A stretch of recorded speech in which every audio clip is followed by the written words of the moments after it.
معنا الآن أستاذة منى من القاهرة، تفضلي. مساء الخير. مساء النور، تفضلي. كويس ان حضرتك عليا ان انا بقالي 4 اشهر عايزه اكلمكم. انا بتفرج على الجزيره دي 24 ساعه. بصراحه انا بتضحكني والله العظيم، بتدخل عليا البهجه. عارفه ليه؟ اولا انتوا مذيعين، انتوا مش مكسوفين من اللي بيحصل ده. طب تتفرجي علينا ليه؟ يبدو ان انت مش حابه تتفرجي علينا، ومع ذلك تتفرجي علينا. تتفرجي ليه طيب؟ انا عارفه بتفرج عليكم ليه؟ علشان مش معقول اللي انتوا بتقولوه. انا عفوا يا استاذه منى، انا مش عارفه اسمعك. لحظه واحده، انا مش عارفه اسمعك. بالله ما انا بشوفكم. معلش انت لا تكفيكي. لا انا بس لو حضرتك ترفعي الصوت او الكنترول يرفع الصوت شويه، لانه انا مش عارفه اسمعك. طب انا وطلع الصوت خالص وانا عارفه انا بقول ايه. اتفضلي. اللي بيحاربونا دول اسمهم الاخوان، لان انا مسلمه موحده بالله حقيقي. يعني انا ما بشوفش ليه تنين، عشان انا مش عايزه اسمع لا حد قتل لا من ده ولا من ده. لكن هم فعلا الاخوان المسلمين دول، وما تقفليش السكه لان هو شتم. لا نقفل السكه ليه؟ من حقك تعبري عن رايك، احنا بنفتح المجال ليكم انتوا الاثنين الطرفين. اتفضلي. بس انا مش شايفه ان انت بتتكلمي، انا مش شايفاك انك بتتكلمي. يعني عارفه ازاي؟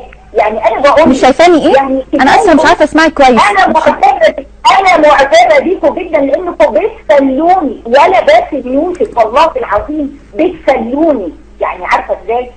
يعني ايه مش فاهمه؟ هو حضرتك يا استاذه منى، ايه رايك بقى في اداء بقيه القنوات؟ هل بتشوفي عندنا مذيع بيطلع يعبر عن رايه؟ احنا مش في ضيف هو اللي بيتكلم؟ هل بتشوفي المذيع هو اللي بيتكلم؟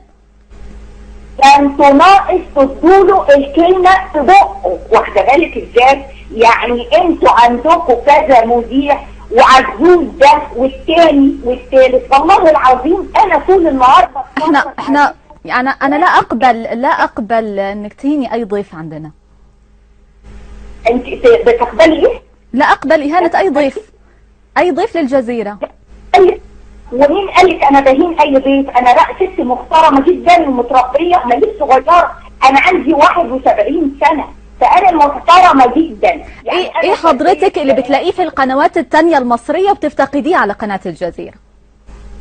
تفتقد يعني انتوا بتجيبوا الاخبار وهم بيجيبوا الاخبار، لكن انتوا واخده بالك 100%. يعني حضرتك بتلاقي في القنوات المصريه الراي والراي الاخر، وبتلاقي في قناه الجزيره راي واحد فقط؟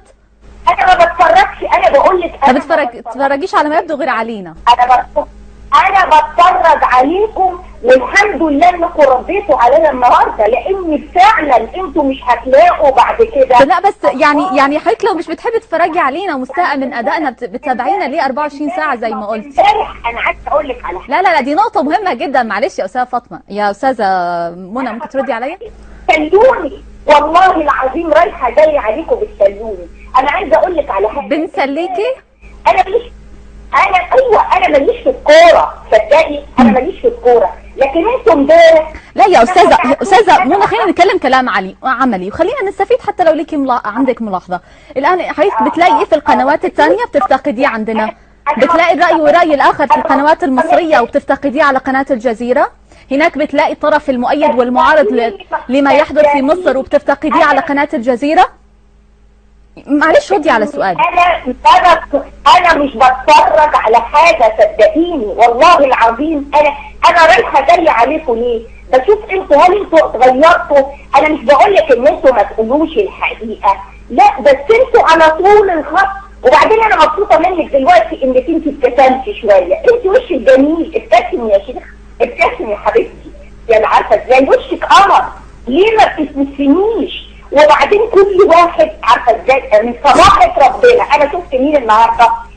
شفت المفكر الكبير، واخده بالك؟ وبعدين شفت دعبس ده ولا عوبس ده ولا علي عوبس ده ولا عارفه اسمه ايه؟ انا مش بفتكر الاسامي.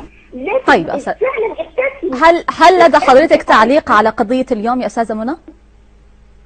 ما مش عارفه ايه قضيه اليوم، ايه قضيه اليوم؟ حادثه الجنود. هي قضيه بس لسه قتلوا تاني.